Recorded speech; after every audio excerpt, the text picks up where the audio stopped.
Subscribe करिए knowledge world channel को और बेल आइकन को दबाइए लेटेस्ट नॉलेज वीडियो सबसे पहले देखने के लिए।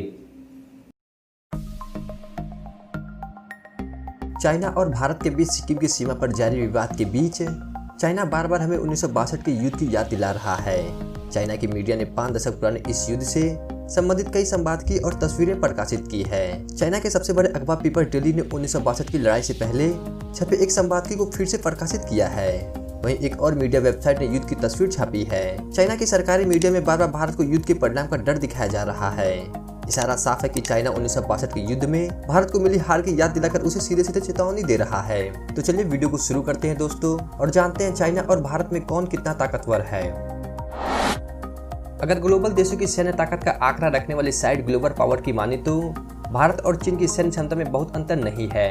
वेबसाइट के अनुसार दुनिया की मिलिट्री ताकतों की रैंक में जहां भारत चौथे नंबर पर है तो वहीं चीन बस एक पायदान ऊपर तीसरे स्थान पर है। कुल सेना के मामले में भारत के पास 42 लाख सैनिकों से ऊपर की क्षमता है, जबकि चीन के पास 37 लाख सैनिकों से अधिक की सेना है। हालांकि भारत के पास सक्रिय सेना 13 लाख से ऊपर की है, वहीं चीन के पास 22 लाख की सक्रिय सेना है। विमानों के मामले में भारत के पास कुल 2100 से अधिक एयरक्राफ्ट हैं, जबकि चीन के पास 2900 से अधिक वैसे फाइटर्स और अटैक एयरक्राफ्ट की संख्या में चीन हमेशा आगे रहता है। टैंकों के मामले में भारत के पास 4426 तो चीन के पास 6457 टैंक है। चीन का रक्षा बजट भारत का करीबन 3 गुना है। जाहिर है कि किसी भी देश की सेना की वास्तविक क्षमता वेबसाइट की दी गई जानकारी से अलग होगी। फिर भी साफ है कि चीन की सामरिक क्षमता के सामने भारत पीछे जरूर है, लेकिन बहुत बौना भी नहीं है। लेकिन दोनों देशों की ताकतों का ऐसा आकलन किसी युद्ध के परिणाम की भविष्यवाणी नहीं कर सकता है।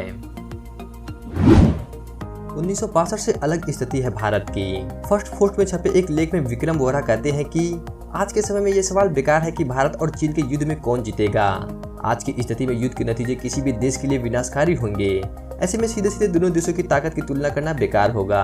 लेकिन इतना तय है कि भारत की स्थिति इतनी भी कमजोर नहीं है जैसे 1962 में थी। 1962 में भारत युद्ध के लिए तैयार नहीं था और हमले का भी कोई आभास नहीं था। जब तक भारत युद्ध की स्थिति को समझ पाता, चीन ने बाजी मार ली थी। लेकिन आज राजनीतिक और रणनीति और सामरिक सभी मोर्चों पर भारत 1962 के मुकाबले अधिक बेहतर की स्थिति में है। भारत में फिलहाल राष्ट्रवाद उत्थान पर है। सरकार और आम जनता की ओर से भारतीय सेना को नैतिक समर्थन बहुत ऊपर है।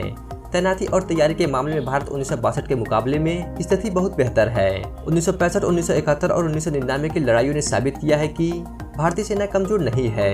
इसके मुकाबले चीन की सेना ने कोई बड़ा युद्ध नहीं लड़ा है और उसके भीतर भ्रष्टाचार और तैयारी की कमी समस्या है। सबसे बड़ी बात है कि 1962 की तरह भारत अपनी नैतिकताओं से दबा एक नया देश नहीं, बल्कि आर्थिक और सामरिक शक्ति के ऊपर से उभर रहा ग्लोबल पावर है। दूसरी तरफ चीन के लिए भारत से युद्ध इतना आसान नहीं है। कूटनीतिक तौर पर भारत को चीन के मुकाबले अधिक देशों का साथ मिल सकता है। चीन के करीब 18 देशों के साथ सीमा विवाद है। चीन के लिए पाकिस्तान के अलावा कोई मित्र ढूंढना आसान नहीं होगा। साथ ही चीन अपने विशाल आर्थिक साम्राज्य को किसी युद्ध के खतरे से बचाना चाहेगा। चीन भले ही 1962 की याद दिलाकर भारत को डराना चाहता है, लेकिन स्थितियां इस बार काफी अलग है। हम 1962 का युद्ध राजनीतिक और रणनीतिक कारणों से हारे थे। इस बार अगर ऐसी कोई स्थिति बनी तो यह मुकाबला सेना बनाम सेना का होगा, जहां भारत चीन से बेहतर तैयारी में होगा। आज के लिए दोस्तों बस इतना ही। आशा करता हूँ आपको ये वीडियो पसंद आया होगा। अगर वीडियो पसंद आया हो तो चैनल को सब्सक्राइब करना ना भूलें। फिर मिलूंगा दोस्तों एक नए वीडियो के साथ। तब तक के लिए नमस्कार और खुदा हाफिज दोस्तों।